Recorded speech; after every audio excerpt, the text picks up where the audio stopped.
Haleluya, puji Tuhan. Kita bersyukur, kita berbahagia oleh kemurahan Tuhan. Dari bangsa-bangsa lain, dari berbagai suku, Tuhan pilih kita menjadi umatnya, dikuduskan, ditahirkan untuk menjadi kemuliaan bagi Dia. Haleluya, kita dipilih menurut pilihan kasih karunia. Kembali kita angkat pujian kita, keberhasilan, kesehatan, dan keselamatan. Haleluya.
Saatnya kita akan menikmati firman Tuhan. Kita siapkan hati kita bagaikan tanah yang subur, dengan hati yang haus dan lapar. Kita nikmati firman Tuhan. Sudah kita bangkit berdiri, tangkap pujian kita. Dia tak lihat dosaku.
kepada Bapak-Bapak.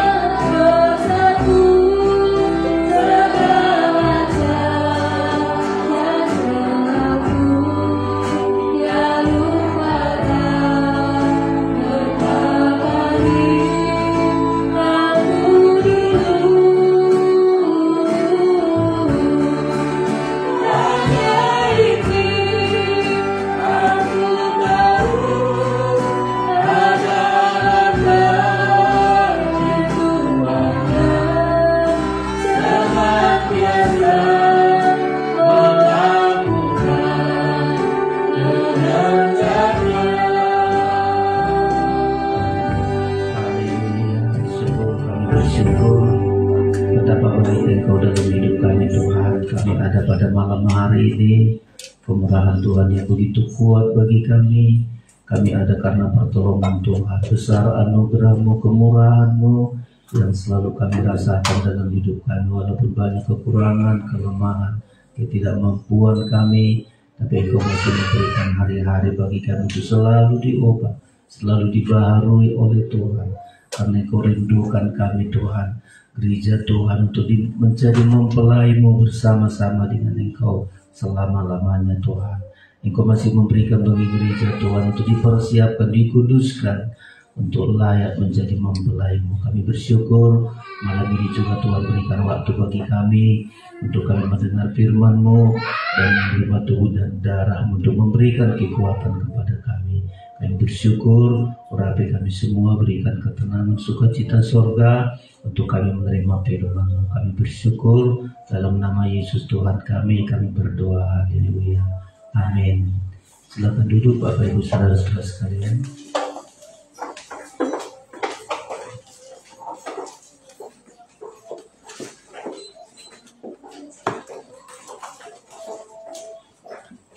Kita bersyukur buat segala anugerah dan kasih Tuhan yang Tuhan berikan bagi kita pada kesempatan malam ini untuk berada di hadirat Tuhan, merasakan pertolongan Tuhan dalam hidup kita yang selalu mengasihi kita. Bapak Ibu Saudara-saudara sekalian, puji Tuhan, kita ada pada malam hari ini karena kemurahan Tuhan saja.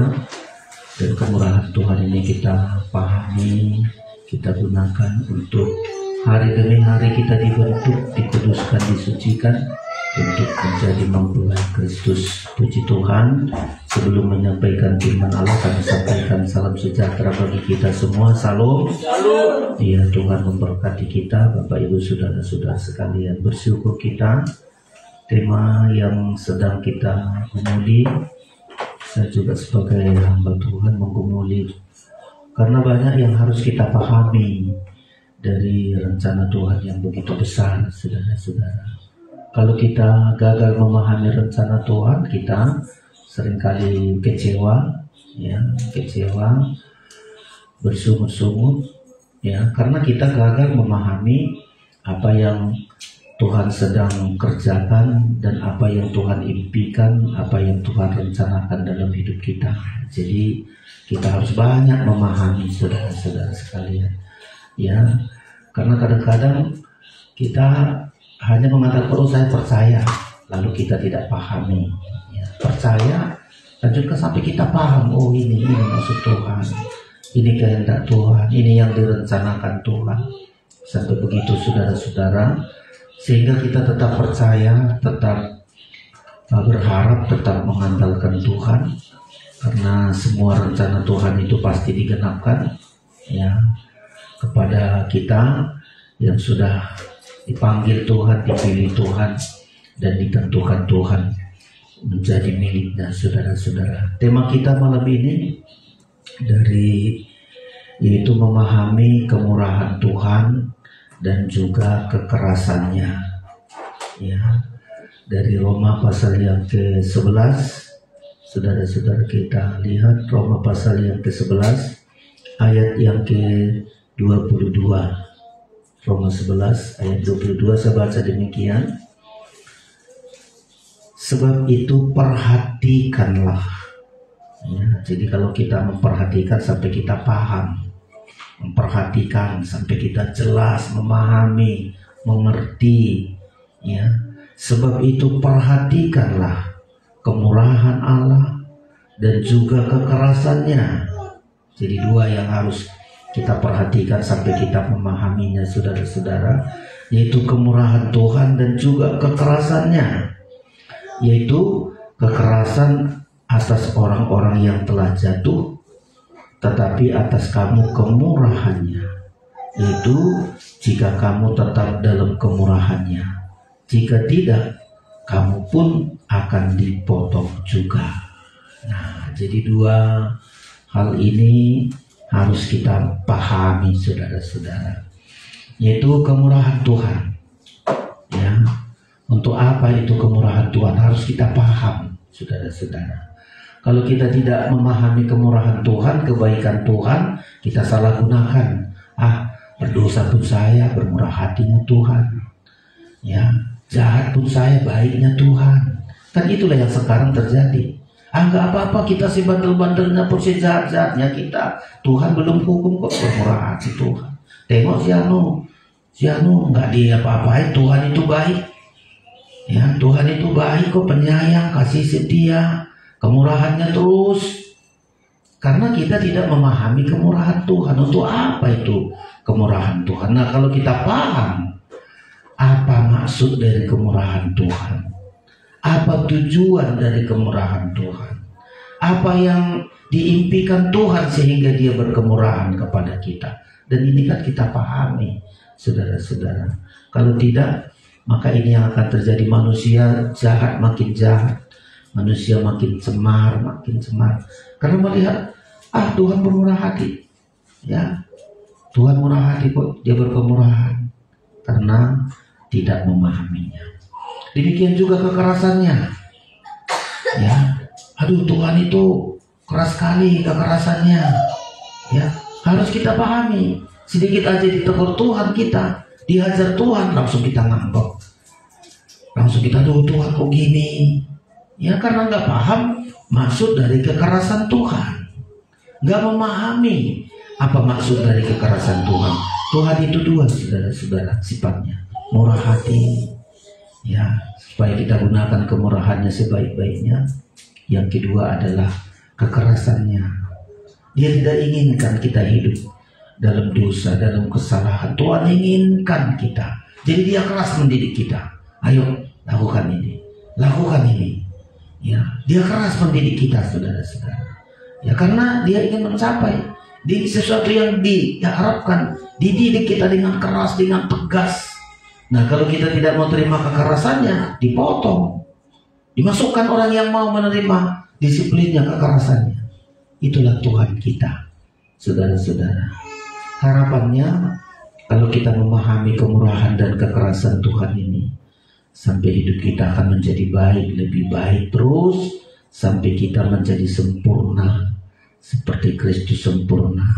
Dan kita layak dipertemukan dengan Yesus sebagai mempelai pria surga, saudara-saudara. Dan itu yang sedang Tuhan kerjakan dalam hidup kita, saudara-saudara sekalian.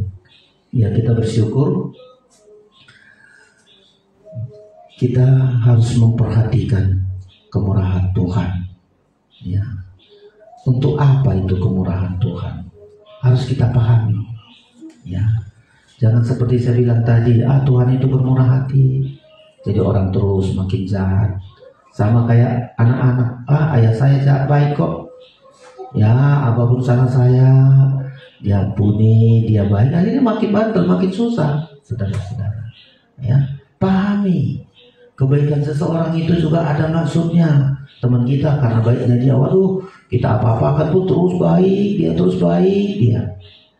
Nah, salah kita untuk memahami kebaikan orang, memahami kemurahan Tuhan.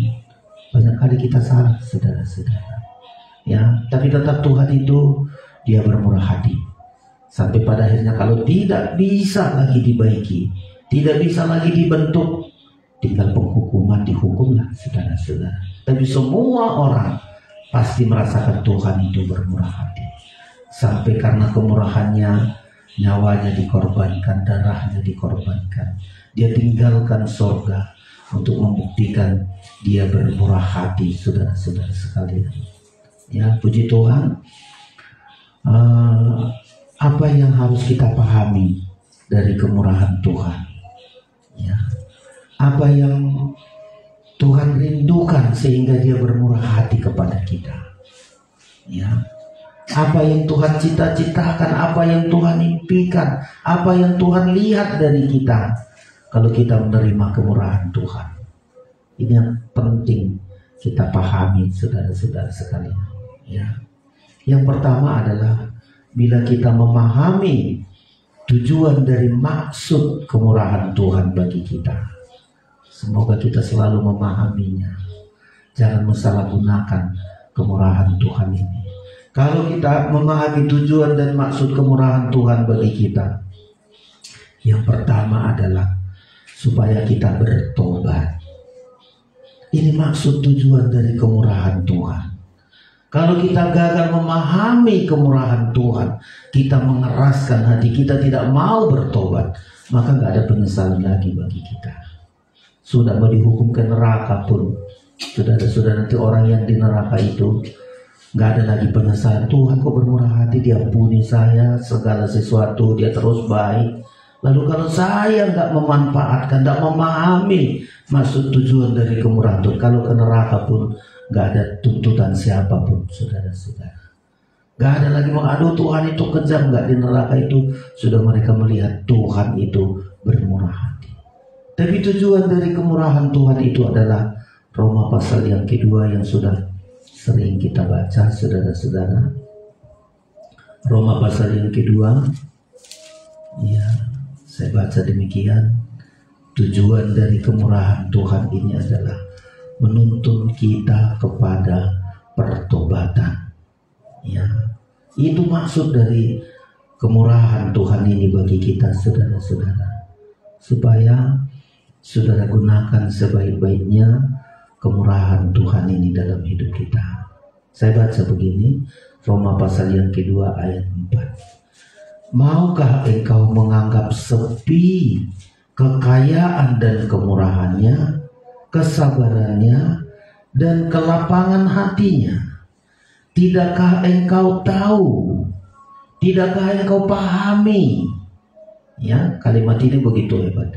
Tidakkah engkau tahu atau tidakkah engkau pahami bahwa maksud kemurahan Allah ialah menuntun engkau kepada pertobatan? Ini yang kita pahami, saudara-saudara. Ya. Jadi jangan justru murah hati Tuhan, orang mengeraskan hati, tidak mau bertobat, makin jahat, makin najis, dan itu yang sekarang.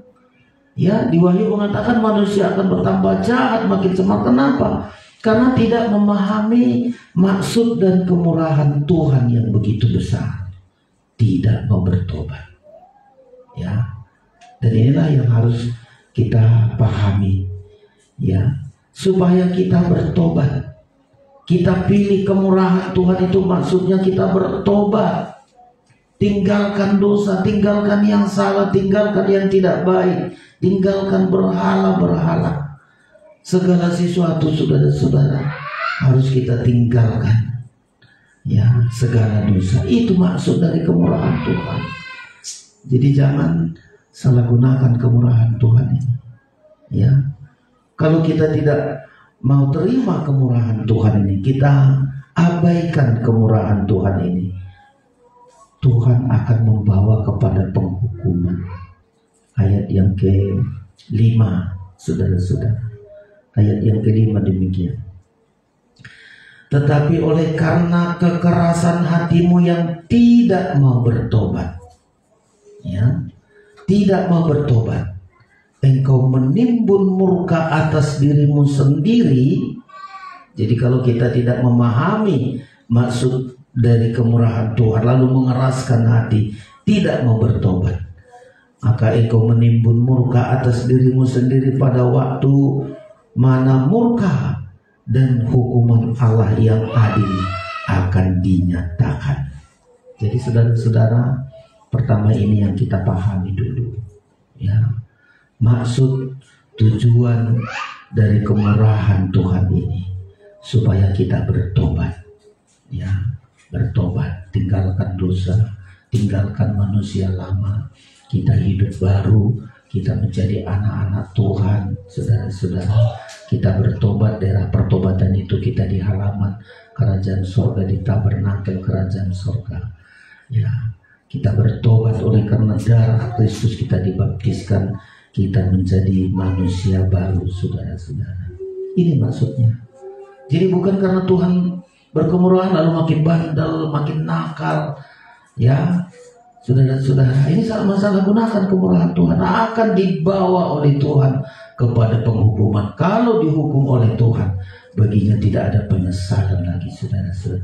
Tidak ada maksud Tuhan itu jahat, tidak sama sekali. Yang kedua, apalagi yang harus kita pahami, kemurahan Tuhan ini, maksud dari kemurahan Tuhan ini. Ya. Yang kedua adalah maksud dari kemurahan Tuhan ini supaya kita beribadah, mempersembahkan tubuh kita. Hari-hari ini banyak nyanyian-nyanyian diubah untuk bagaimana manusia ini memahami kemurahan Tuhan. Tapi kadang-kadang inti dari kemurahan Tuhan yang dipahami oleh orang, saudara-saudara, hanya tentang berkat-berkat, kesehatan-kesehatan, kesembuhan-kesembuhan. Jarang dipahami kemurahan Tuhan untuk pertobatan, untuk beribadah. Jadi yang kedua adalah maksud dari kemurahan Tuhan itu bagi kita, agar kita mempersembahkan tubuh kita ini kepada Tuhan, beribadah. Ya, mempersembahkan tubuh kita ini, beribadah, saudara-saudara. Ya, jadi kalau kita tidak bertobat, sama kita tidak menghargai kemurahan Tuhan. Ya, tapi kalau kita bertobat, kita memahami kemurahan Tuhan, kita menghargai, sungguh luar biasa. Kalau kita bertobat, surga pun akan bersuka cita, malaikat akan bersuka cita. Ya, sukacita di surga tidak karena kaya raya, tidak karena dunia hebat, dunia makmur, tidak, saudara-saudara. Surga, malaikat akan bersuka cita ketika kita bertobat karena kemurahan Tuhan. Yang kedua, saudara-saudara, memahami kemurahan Tuhan, kita mempersembahkan tubuh kita.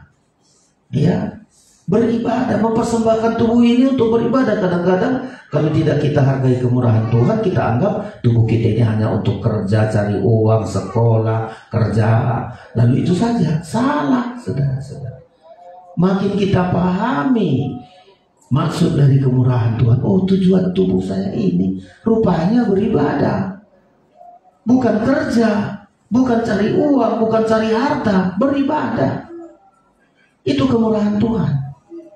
Ya, kalau sudah kita persembahkan tubuh kita untuk beribadah, Tuhan cukupkan, Tuhan lindungi kita. Ini maksud dari kemurahan Tuhan. Ya, Roma pasal yang ke-12 yang sudah sering kita baca, saudara-saudara.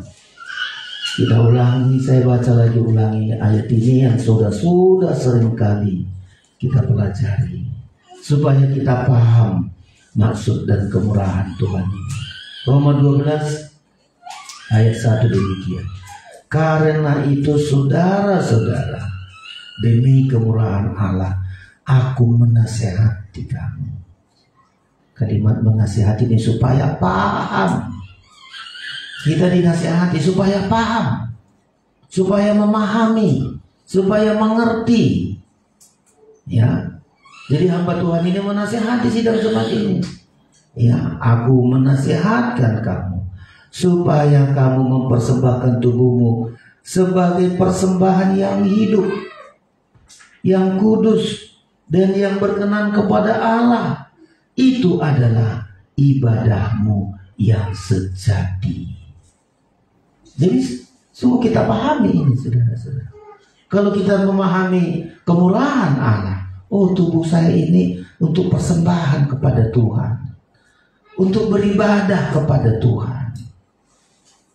Makanya kita paham, oh iya, kalau sudah aku persembahkan tubuhku kepada Tuhan, oh pasti dilindungi Tuhan, pasti menjadi milik Tuhan, pasti hidup saya sangat berharga karena sesuatu yang kita persembahkan kepada Tuhan, tubuh kita ini pasti dipelihara Tuhan, dibela Tuhan, dan dilindungi Tuhan. Tubuh kita, saudara-saudara, Coba kita tengok di dunia itu, manusia ini tidak ada artinya. Ada yang mati kecelakaan, peperangan, tabrakan, dibunuh. Aduh, tubuh manusia ini tidak ada artinya, saudara-saudara. Tak ada harganya nampaknya kita lihat. Tubuh manusia ini tidak ada lagi harganya. Kenapa? Karena nggak dipersembahkan sama Tuhan. Kalau tubuh kita ini nggak kita persembahkan sama Tuhan, habislah tubuh kita ini diperbudak dunia, diperbudak pekerjaan, diperbudak dosa, diperbudak keinginan-keinginan daging. Karena kita persembahkan sama Tuhan. Ya, makanya kemurahan Tuhan disebut nasihati kalian supaya paham, supaya mengerti. Persembahkanlah tubuh kalian. Ya, mempersembahkan tubuh. Ya, nggak bisa kita bilang aku baik-baik aja, nggak ke gereja pun tidak apa-apa. Nggak bisa kita persembahkan tubuh kita di luar ibadah. Beribadah macam beginilah kita persembahkan tubuh kita. Orang yang nggak pernah ke gereja nggak pernah mempersembahkan tubuhnya, walaupun dibilang di rumah berdoanya aku, baik-baiknya aku, nggak jahat aku, baiknya aku, tapi nggak beribadah. Ya, tubuhnya nggak pernah dipersembahkan kepada Tuhan. Jadi kita beribadah ini, saudara-saudara, bukan sekedar kita datang ke gereja karena kita orang Kristen. Ya, selalu kita, saya persembahkan tubuhku. Kehadiran saya ke gereja mempersembahkan tubuhku. Ya, karena kalau sudah kita persembahkan, menjadi milik Tuhan. Ya, menjadi milik Tuhan, pasti kita dibela Tuhan, dipelihara Tuhan sungguh-sungguh karena kita persembahkan tubuh kita. Inilah kemurahan Tuhan. Ya, hanya kita yang mengerti, memahami kemurahan Tuhan, kita persembahkan tubuh kita. Kenapa kita persembahkan tubuh kita? Karena Kristus pun sudah persembahkan tubuhnya supaya kita beribadah. Tujuan dari persembahan tubuh Kristus dengan darahnya supaya kita beribadah. Jadi kalau Kristus dengan beribadah itu dia korbankan tubuhnya, di Ibrani disebutkan kita supaya beribadah, saudara-saudara. Ya, saya baca ini Ibrani pasal yang ke-9. Ibrani pasal yang ke-9. Ya, jadi saudara-saudara, mari sungguh-sungguh kita. Ya, ayat 14. Betapa lebihnya darah Kristus yang oleh roh yang kekal telah mempersembahkan dirinya sendiri kepada Allah sebagai persembahan yang tak bercacat, akan menyucikan hati nurani kita dari perbuatan-perbuatan yang sia-sia, supaya kita dapat beribadah kepada Allah yang hidup. Jadi Kristus persembahkan tubuhnya bukan supaya kita kaya raya, harta di dunia apa enggak, supaya beribadah. Jadi maksud dari kemurahan Tuhan kepada kita yang harus kita pahami. Kemurahan Tuhan ini bagi kita, saudara-saudara, supaya kita mempersembahkan tubuh kita untuk beribadah kepada Tuhan. Puji Tuhan, kita selalu bergumul untuk beribadah. Ya. Di tengah-tengah kesibukan kita, di tengah-tengah masalah, banyak penghalang dari dulu. Beribadah itulah paling banyak halangan. Tapi kita harus tunjukkan kemenangan kita. Kita menang mengatasi segala halangan sampai kita tetap beribadah, saudara-saudara sekalian. Ini kita pahami maksud Tuhan yang kedua dari kemurahan Tuhan bagi kita. Yang ketiga, saudara-saudara, apa maksud dari kemurahan Tuhan yang harus kita pahami bagian yang ketiga, supaya kita gunakan kemurahan Tuhan ini sebaik-baiknya, dan Tuhan sangat melihat di dalam hidup kita manfaatkan kemurahan Tuhan ini sebaik-baiknya, sehingga tidak sia-sia kemurahan Tuhan dengan darahnya, dengan pengorbanannya. Kemurahannya tidak kita sia-siakan, tapi kita gunakan sebaik-baiknya, saudara-saudara. Apalagi yang kedua yang harus kita pahami maksud dari kemurahan Tuhan ini. Yang ketiga adalah 2 Korintus pasal yang keempat. 2 Korintus pasal yang keempat ayat 1 sampai dengan ayat yang kedua. Saya baca ini, saudara perhatikan ya, 2 Korintus 4 ayat 1 sampai dengan ayat yang kedua. Demikian, oleh kemurahan Allah kami telah menerima pelayanan ini. Karena itu kami tidak tawar hati. Ya. Ini bagian yang ketiga, saudara-saudara. Ya. Oleh kemurahan Allah kami telah menerima pelayanan ini. Karena itu kami tidak tawar hati. Ayat 2. Tetapi kami menolak segala perbuatan tersembunyi yang memalukan. Kami tidak berlaku licik dan tidak memalsukan firman Allah. Sebaliknya kami menyatakan kebenaran. Dan dengan demikian kami menyerahkan diri untuk dipertimbangkan oleh semua orang di hadapan Allah. Coba saudara-saudara. Apalagi yang ketiga yang harus kita pahami dari maksud kemurahan Tuhan ini. Yang ketiga, supaya kita melayani Tuhan. Ya. Supaya kita melayani Tuhan, menerima pelayanan yang dipercayakan Tuhan kepada kita. Ini harus kita terima, saudara-saudara. Kita terima pelayanan ini karena kemurahan Tuhan. Hanya kita yang mengerti kemurahan Tuhan, baru kita usaha mau melayani Tuhan. Ya. Bukan karena kita sanggup, bukan karena kita mampu. Banyak orang, aduh saya nggak mampu melayani, aku bukan orang begini, orang begitu. Enggak. Kemurahan Tuhan mengangkat kita supaya kita bisa melayani Tuhan, saudara-saudara. Melayani sesuai dengan firman Allah, melayani sesuai dengan kehendak Allah, dan tidak tawar hati. Melayani Tuhan ini banyak ujiannya, banyak halangannya, banyak tantangannya, saudara-saudara. Tapi karena kita melayani Tuhan, dasarnya kemurahan Tuhan, gak pernah tawar hati kita.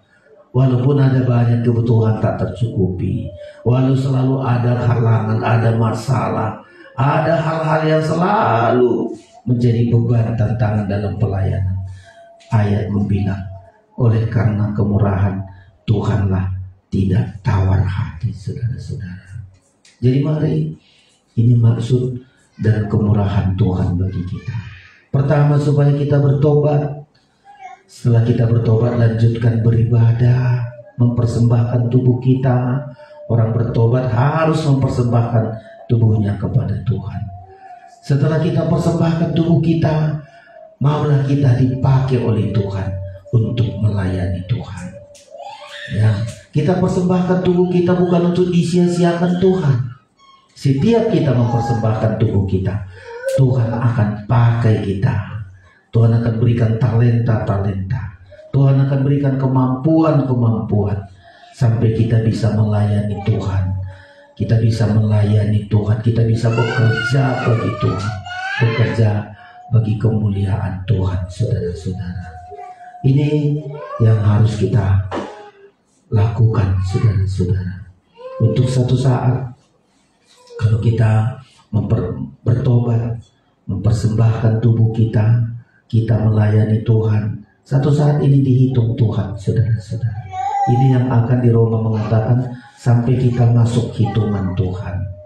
Ya, Roma pasal yang ke-12, ya Roma pasal yang ke-11 ini sampai kita dipilih ini masuk dihitung. Jadi nanti yang terhitung untuk menjadi mempelai Kristus terhitung jumlahnya, saudara-saudara. Mereka yang bertobat, mereka yang mempersembahkan tubuhnya kepada Tuhan, dan mereka yang melayani Tuhan, dasarnya kemurahan Tuhan.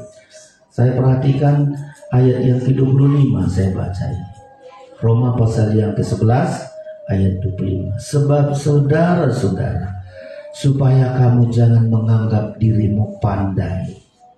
Ya, karena tadi ini kemurahan Tuhan. Ya, bertobat karena kita kemurahan Tuhan, mempersembahkan tubuh karena kemurahan Tuhan, melayani adalah karena kemurahan Tuhan, bukan karena kemampuan kita.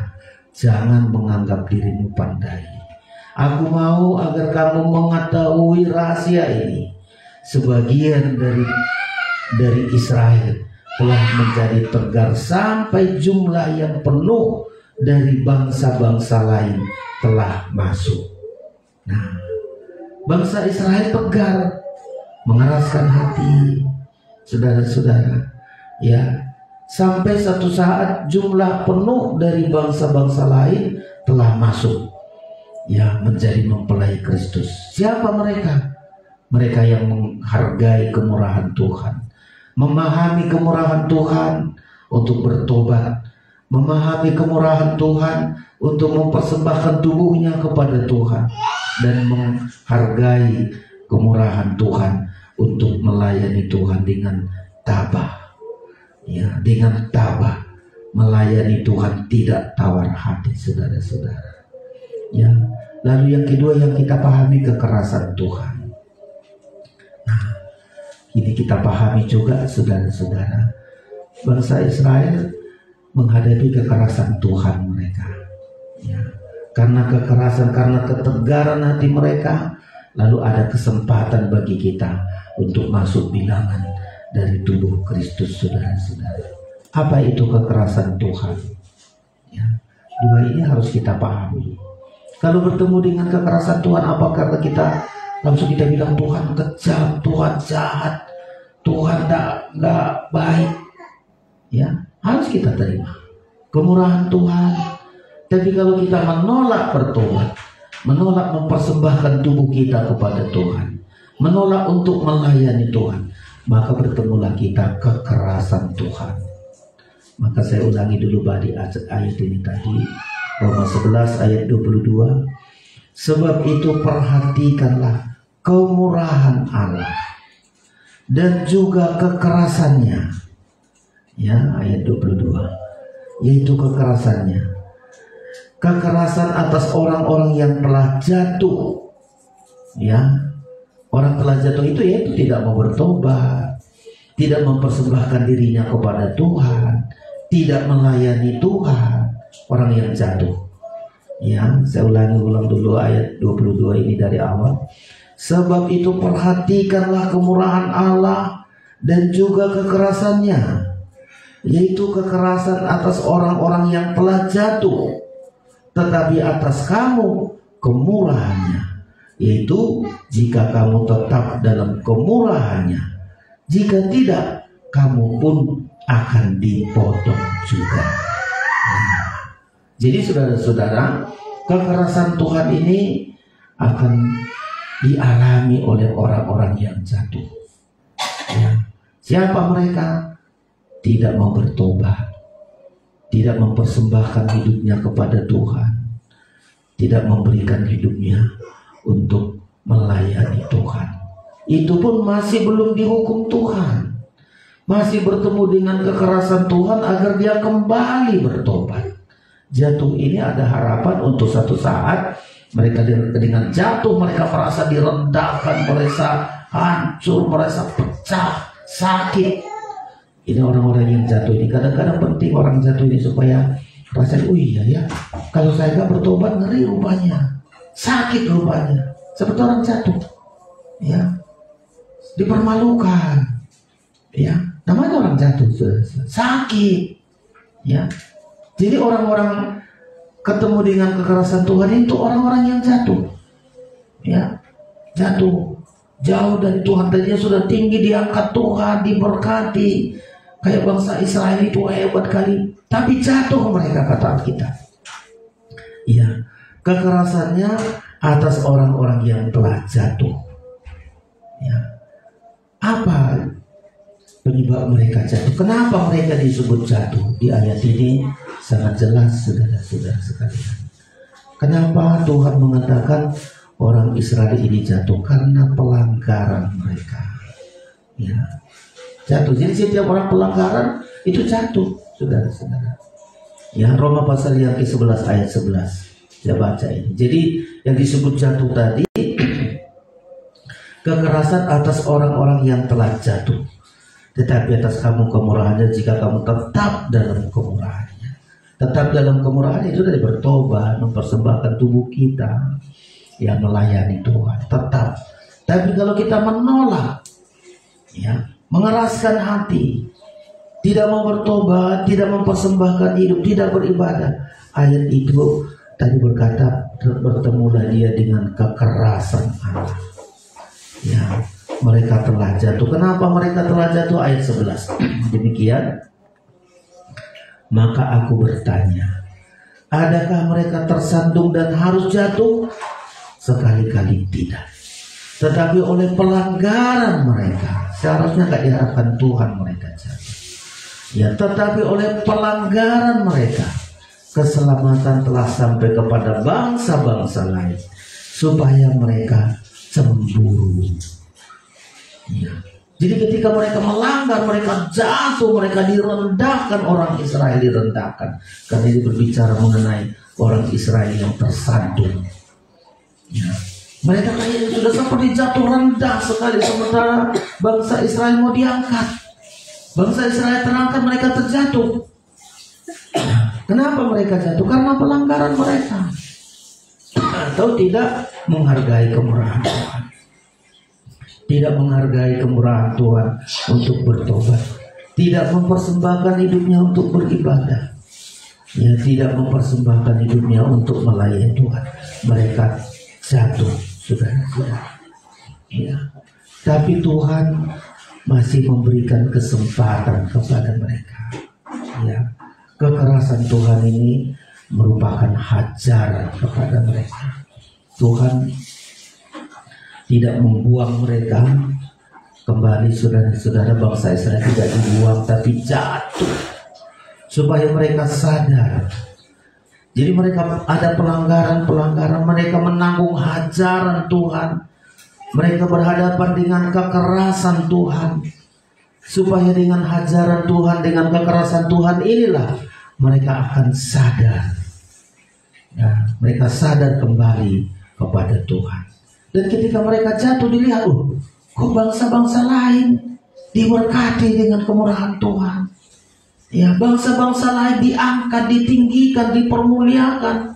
Satu saat Alkitab membina kita, bangsa-bangsa kafir ini menggairahkan bangsa Israel untuk bisa menerima Yesus.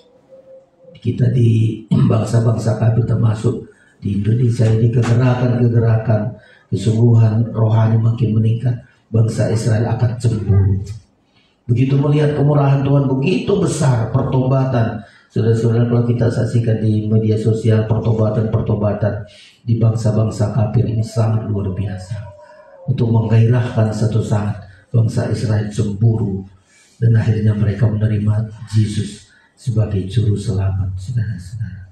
Ya, ini yang pertama. Ya, pahami kekerasan Tuhan. Ya, kalau ini kepada bangsa Israel dihadapkan dengan kekerasan Tuhan. Ya, karena pelanggaran mereka jatuh, direndahkan, saudara-saudara. Jatuh, direndahkan. Sementara kita semakin diangkat. Puji Tuhan, semakin kita bertobat, semakin kita persembahkan tubuh kita, semakin kita melayani Tuhan, kita lihat hidup kita semakin diangkat.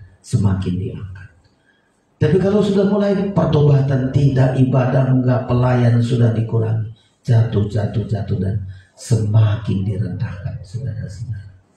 Ya, memahami kekerasan Tuhan supaya yang jatuh, karena Tuhan tadi mengatakan ini ayat 11, maka aku bertanya, adakah mereka tersandung dan harus jatuh? Sekali-kali tidak. Ya, tetapi oleh pelanggaran mereka, keselamatan telah sampai kepada bangsa-bangsa lain, supaya membuat mereka cemburu. Ya, ada lagi yang kedua, saudara-saudara. Jadi kalau Tuhan ada kekerasan, mengkeras terhadap kita, itu didikan Tuhan itu. Di Ibrani sudah sering kita baca ayat itu. Kekerasan Tuhan itu di dalam Ibrani, karena kita anaknya, tidak diinginkan kita hidup di dalam dosa. anak sah harus Tuhan hadapkan dengan kekerasannya. Ya, dia keras mendidik kita, dihajar, ya, disesah, ya, supaya kita tinggalkan, supaya kita tidak jatuh. Kalaupun jatuh, dihadapkan dengan kekerasan Tuhan, supaya dia diangkat kembali. Saudara, pahami kekerasan Tuhan belum untuk membinasakan, belum. Jadi kalau kita berhadapan dengan kekerasan Tuhan, belum untuk dibinasakan kita, supaya yang terjatuh dapat terangkat kembali. Ya, mereka jatuh karena pelanggaran mereka, supaya mereka cemburu begitu jatuh, aduh, sakitnya rupanya jatuh, hina rupanya, direndahkan, tak ada artinya rupanya ketika sudah terjatuh, saudara-saudara. Lalu mereka akan bangkit kembali. Itu kata firman Tuhan.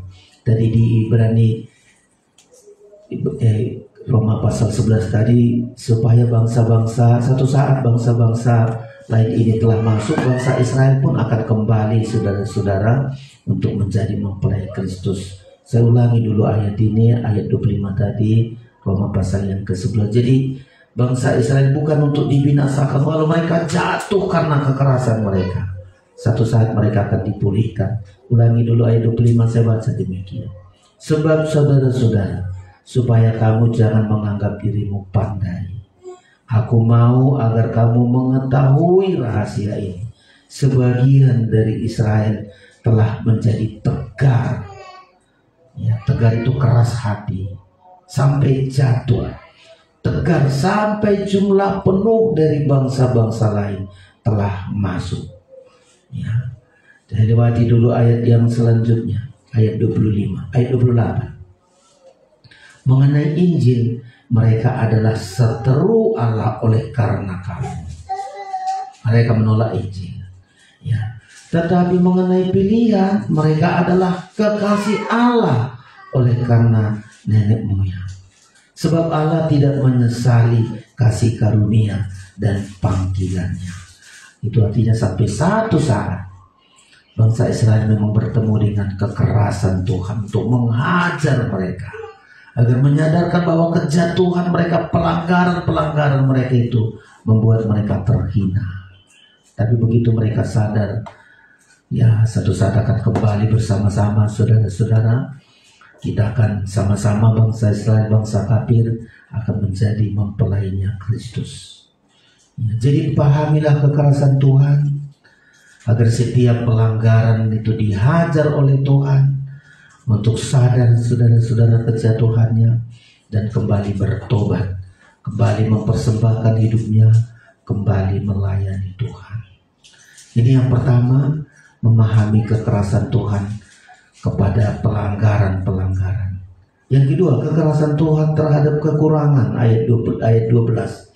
Tadi kekerasan Tuhan terhadap mereka yang melanggar, ya, melanggar firman Allah, tidak taat. Yang kedua, kekerasan Tuhan terhadap kekurangan. Kekurangan ini sudah kekalahan mereka. Ayat 12 demikian. Sebab jika pelanggaran mereka berarti kekayaan bagi dunia, dan kekurangan mereka, kekurangan ini kekalahan mereka, ya, karena kekurangan mereka, kekayaan bagi bangsa-bangsa lain, terlebih-lebih lagi kesempurnaan mereka. Jadi bangsa Israel ini di pemandangan Tuhan mereka jatuh karena pelanggaran mereka.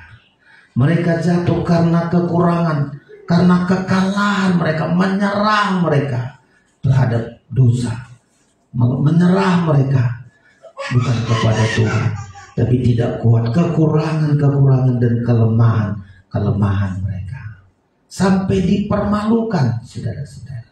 Jadi bangsa Israel dipermalukan satu saat karena kekalahan mereka, kekurangan mereka, saudara-saudara.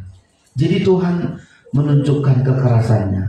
Kita memahami kekerasan Tuhan terhadap segala kekurangan kita, kelemahan kita, kekalahan kita. Ya, kalau kita menghadapi kekalahan, Tuhan tunjukkan kekerasannya ini. Kau harus dipermalukan. Mereka menanggung malu, dipermalukan, saudara-saudara. Untuk satu saat ketika mereka menyadari kekurangan, menyadari kekalahan mereka, mereka sadar, ya, mereka bangkit kembali, mereka bertobat, mereka beribadah kepada Tuhan, mereka melayani Tuhan. Satu saat semua hidup mereka tadi yang kekurangan, dipermalukan, akan dipermuliakan sama seperti bangsa kafir yang dipermuliakan. Jadi Tuhan menunjukkan kekerasannya kepada pelanggaran, Tuhan menunjukkan kekerasannya kepada kekurangan dan kekalahan-kekalahan, untuk satu saat bertobat, berubah, dan kembali kepada Tuhan, saudara-saudara. Ada lagi kekerasan Tuhan. Kepada siapa kekerasan Tuhan? Kepada orang yang tidak percaya, ketidakpercayaan. Jadi kalau kita tidak percaya, pasti bertemu dengan kekerasan Tuhan. Ulang ayat ini, ayat yang ke-20. Ayat yang ke-20. Jadi saudara-saudara, mari bersyukur kita pahami, oh iya, ini maksud kemurahan Tuhan. Ini juga maksud kekerasan Tuhan. Ya, ayat 20 demikian. Ayat 20, baiklah, mereka dipatahkan. Ini bangsa Israel. Mereka dipatahkan karena ketidakpercayaan mereka. Ya, ketidakpercayaan mereka. Dan kamu tegak tercacat karena iman. Janganlah kamu sombong, tetapi takutlah. Sebab kalau Allah tidak menyayangkan cabang-cabang asli, Ia juga tidak akan menyayangkan kamu.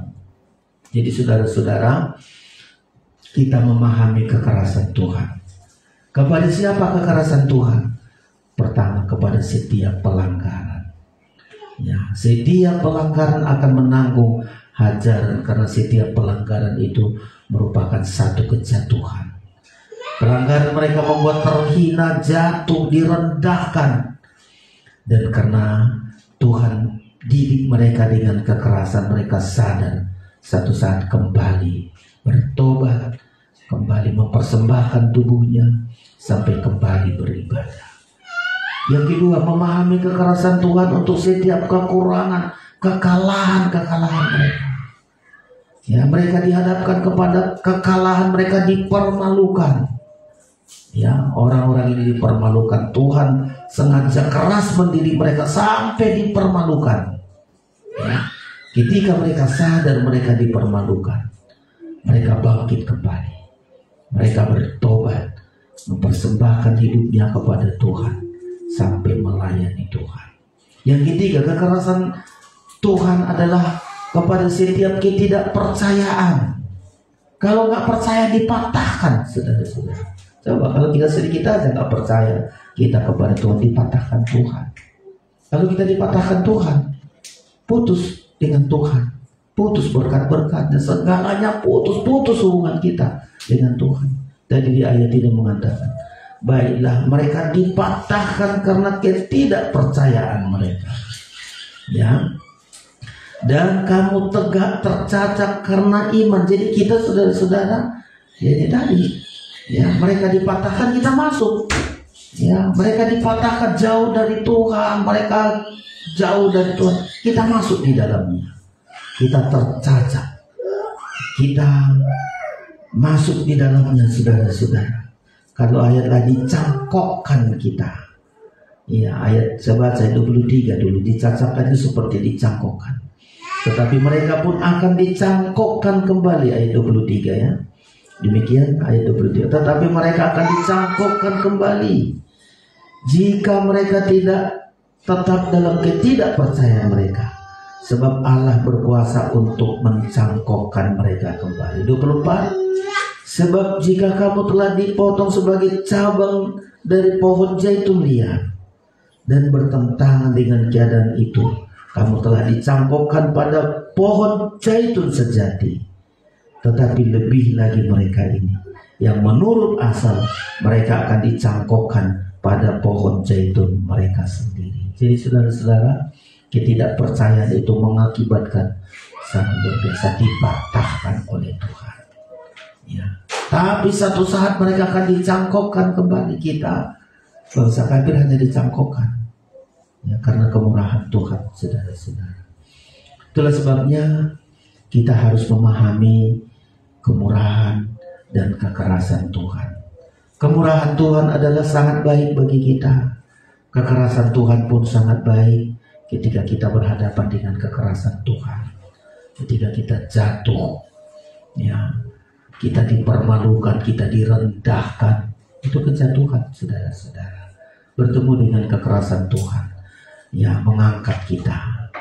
Ya, orang jatuh hanya butuh pengangkatan, tapi itu mengangkat dengan ajaran. Diajar, sadar kau, inilah kejatuhanmu. Ya, diangkat kembali. Tapi sudah dipermalukan, saudara-saudara. Ya, bangsa Israel satu saat akan menjadi satu dengan bangsa Israel, bangsa kafir. Kita bangsa-bangsa kafir. Untuk kedua ini, saudara-saudara, kita akan bergabung dalam tubuh Kristus sampai jumlahnya ditentukan oleh Tuhan. Ya, jumlahnya ditentukan. Saya kalau kalimat jumlah ini ditentukan, sering hati saya gemetar. Tuhan, apakah saya termasuk jumlah bilangan itu? Ya, dihitung semua, saudara-saudara. Ya, kiranya kita memenuhi syarat untuk masuk jumlah yang penuh dari bangsa-bangsa kafir ini untuk masuk dalam tubuh Kristus. Siapa mereka? Mereka yang menghargai kemurahan Tuhan. Ya, memahami kemurahan Tuhan. Kita pahami kemurahan Tuhan bagi kita.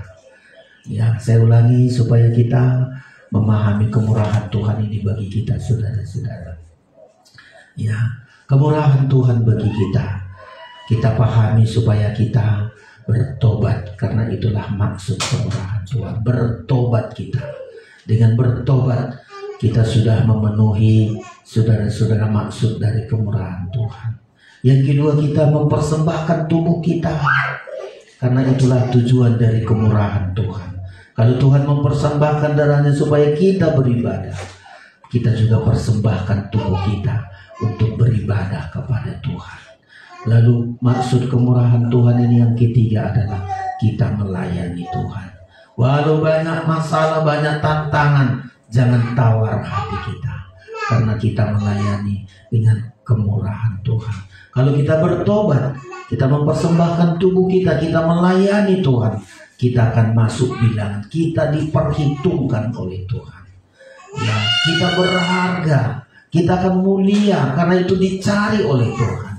Orang yang bertobat, orang yang mempersembahkan tubuh, orang yang melayani Tuhan. Kalau kita memahami kekerasan Tuhan, kalau kita melanggar, mungkin kita terjatuh. Pelanggaran itu adalah satu kejatuhan. Terhina, saudara-saudara. Ya, pelanggaran-pelanggaran, kekurangan-kekurangan, ketidakpercayaan, itu tanda kejatuhan. Ya, itu kejatuhan dari bangsa Israel. Melanggar, kekurangan, dan ketidakpercayaan.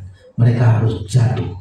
Tapi kekerasan Tuhan mengangkat mereka. Ketika jatuh, mereka sadar betapa hinanya, betapa rendahnya mereka. Lalu Tuhan angkat dengan tangannya yang kuat. Tentu setelah mereka sadar dan kembali. Dan harapan Tuhan, kekerasannya bukan untuk membinasakan, kekerasannya untuk menyadarkan.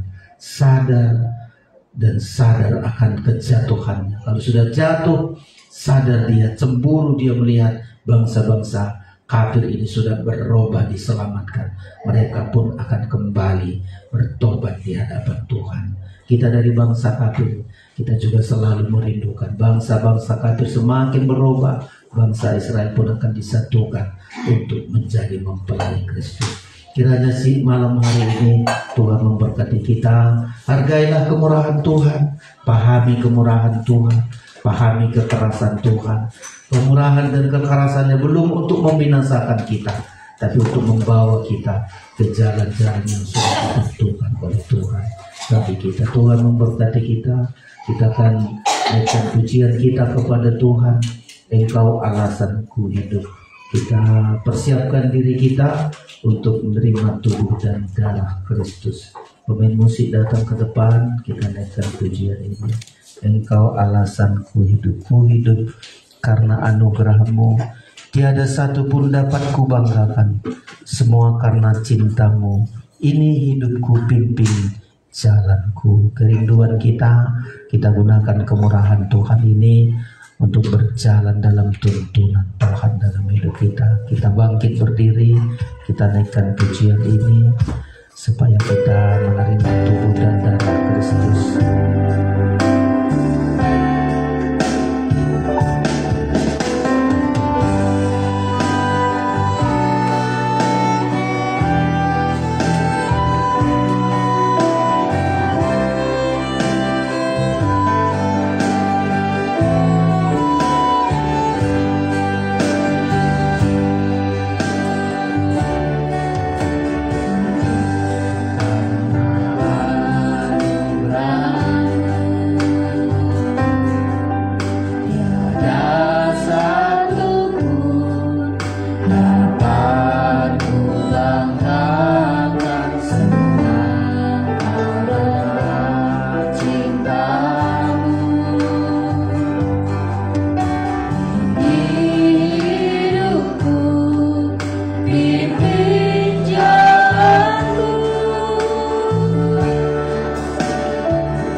Amin.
Ajar kami menghargai, memahami kemurahan. Ajar kami memahami kekerasan-Mu. Semua mendatangkan kebaikan bagi kami. Haleluya. Haleluya.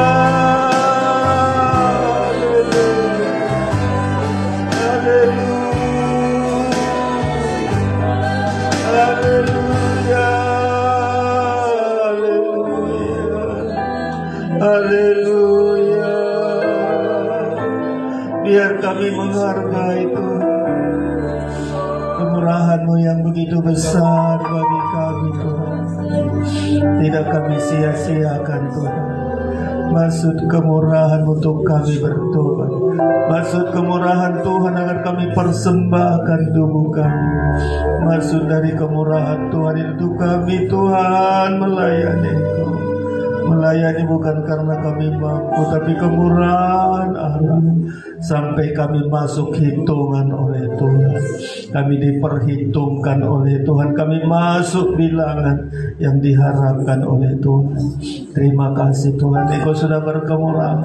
Darah-Mu Engkau berikan menebus kami. Jika kami berhadapan dengan kekerasan, Tuhan Engkau masih belum membinasakan kami. Kekerasan Tuhan, agar kami yang jatuh diangkat kembali. Kami kembali Tuhan dari pengangkatan Tuhan begitu kuat bagi kami. Ketika kami terjatuh, kami dipermalukan, satu saat kuasa Tuhan mampu mengangkat kami untuk kembali kepada-Mu ya Tuhan. Terima kasih hari-hari yang kami jalani sebelum Engkau datang. Biarlah kami sungguh-sungguh menggunakan kemurahan Tuhan. Kami bersyukur di tengah-tengah kami tersedia tubuh dan darah-Mu. Layakkan kami untuk menerima tubuh dan darah-Mu. Layakkan yang membagi-bagikannya. Kami bersyukur kami terima tubuh dan darah-Mu. Dengan iman percaya kami, dalam nama Yesus kami berdoa. Haleluya. Amin. Kita terima tubuh dan darah Kristus dengan iman percaya kita di hadapan Tuhan. Masih kita naikkan pujian ini. Ku hidup karena anugerah-Mu. Kita terima perjamuan kudus dengan iman percaya kita.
bersyukur Engkau berkemurahan bagi kami. Hidup kami ini karena kemurahan-Mu. Kami bangsa kafir Tuhan, hanya kemurahan Tuhan untuk masuk dalam bilangan yang Kau tentukan ya Tuhan. Kami hargai kemurahan Tuhan, bukan makin hancur, tapi kemurahan Tuhan ini kami hargai sampai kami satu saat diangkat di dalam kemuliaan-Mu. Tersedia tubuh dan darah-Mu di tangan kami, merupakan pengorbanan Tuhan yang begitu besar. Biarlah kami rasakan keobahan dalam hidup kami. Karakter kami diubahkan, hidup kami diubahkan. Makin baik terus akan menjadi baik. Kesehatan kami semua akan menjadi baik sesuai dengan firman-Mu Tuhan. Ubahlah roti ini sungguh-sungguh menjadi tubuh-Mu, anggur ini sungguh-sungguh menjadi darah-Mu. Mari saudara angkat tubuh Kristus, dengarkan firman Allah. Sebab apa yang telah kuteruskan kepadamu telah aku terima dari Tuhan, yaitu bahwa Tuhan Yesus pada malam waktu Ia diserahkan mengambil roti, dan sesudah itu Ia mengucap syukur atasnya. Ia memecah-mecahkannya dan berkata, inilah tubuhku yang diserahkan bagi kamu, perbuatlah ini menjadi peringatan akan aku. Kita makan bersama dalam nama Tuhan Yesus Kristus.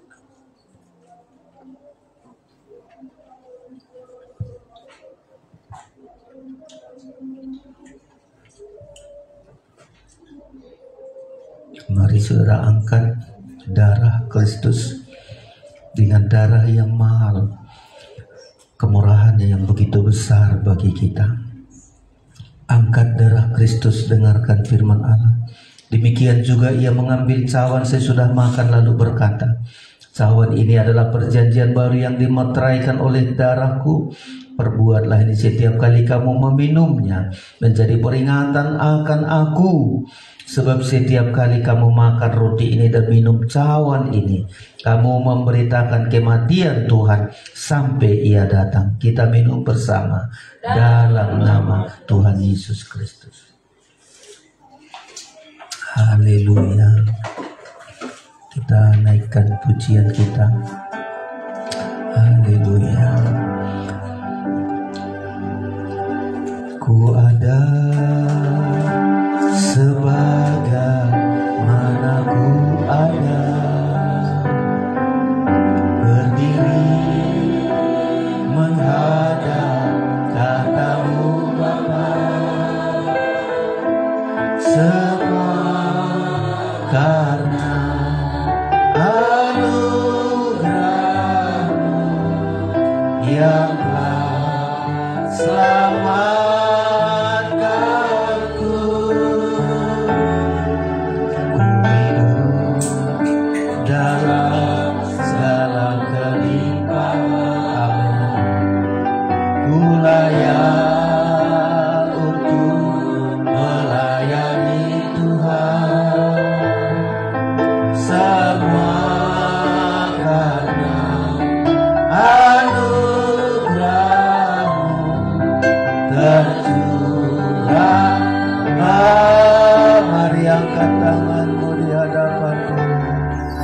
Besar anugerah-Mu, berlimpah kasih-Mu, semakin hari semakin bertambah besar sekali lagi besar anugerah-Mu, besar anugerah, amin. Berlimpah kasih-Mu, semakin hari semakin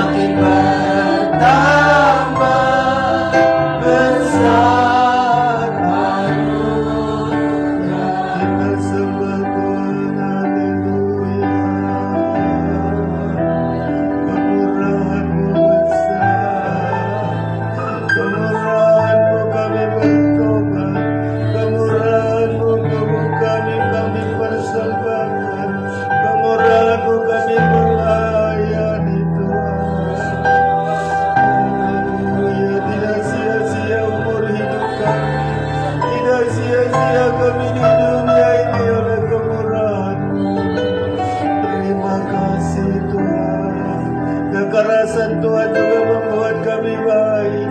Kekerasan Tuhan mengangkat kami dari kejatuhan kami. Kami sadar kami kembali kepadamu. Terima kasih Tuhan. Engkau tidak inginkan kami binasa. Engkau tidak inginkan kami hancur. Bahkan kekerasan Tuhan juga bagi kami demi kebaikan kami. Kami bersyukur Tuhan. Terima kasih Tuhan.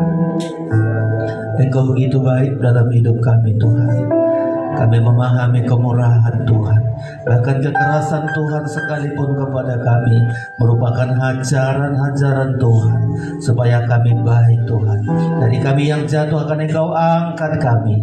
Engkau selalu menolong. Bahkan kami yang sudah dipatahkan akan kembali Tuhan dicancakkan, dicangkokkan untuk bersekutu dengan Engkau Tuhan. Begitu baik Engkau. Kami bersyukur. Berkati kami, firman-Mu yang sudah kami dengar menguatkan kami, berikan kami paham, memahami kemurahan dan kekerasan hati Tuhan. Kami bersyukur. Terima kasih Tuhan. Sebelum kami akhiri ibadah kami berikan persembahan kami dalam nama Yesus. Kami berdoa. Haleluya. Amin. Silakan duduk Bapak Ibu saudara-saudara, kita berikan persembahan kita di hadapan Tuhan. Ku tak dapat lupakan kebaikan yang ku terima, pengorbananmu yang mulia jadikan ku berharga. Kau tulus menerima aku apa adanya. Kita berikan persembahan kita.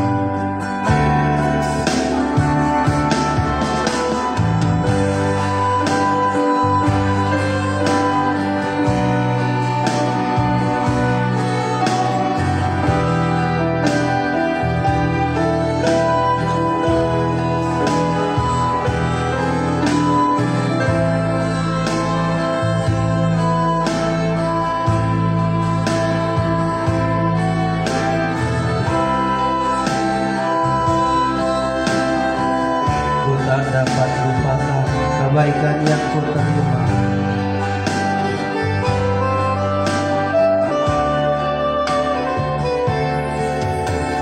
Ku tak dapat lupakan kebaikan yang ku terima. Pengorbanan yang mulia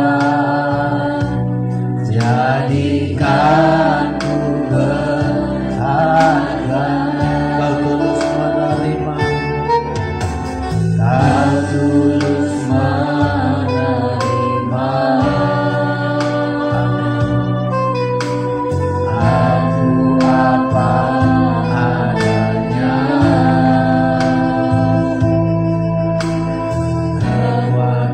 Kasih-Mu nyata memulihkan hidupku. Semua kita bangkit berdiri. Kau Tuhan yang mulia Tuhan, Kau bukan Tuhan yang membanggakan hati hamba yang selalu Kau cari. Biar Kau terbuka di dalamku. Selama ku hidup, ku mau menyembah-Mu. Sebab Engkau sangat berarti bagiku. Yang terbaik yang ada padaku, ku persembahkan kepadamu.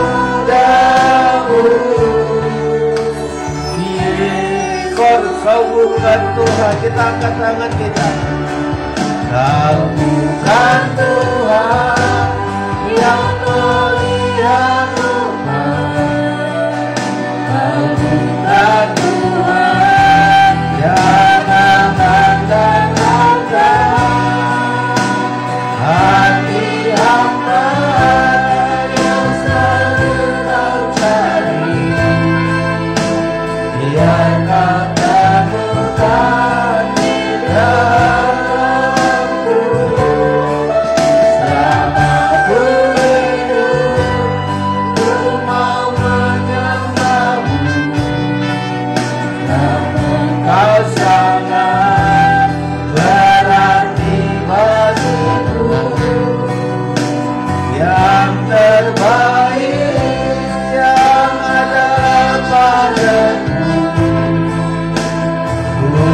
persembahkan kepadamu, Yesusku. Haleluya. Terima kasih Tuhan. Kami bersyukur buat segala pengorbanan-Mu bagi kami. Kepada kamilah firman-Mu ya Tuhan, karena kami belajar memahami kemurahan dan kekerasan hati Tuhan. Semua mendatangkan kebaikan sampai kami semua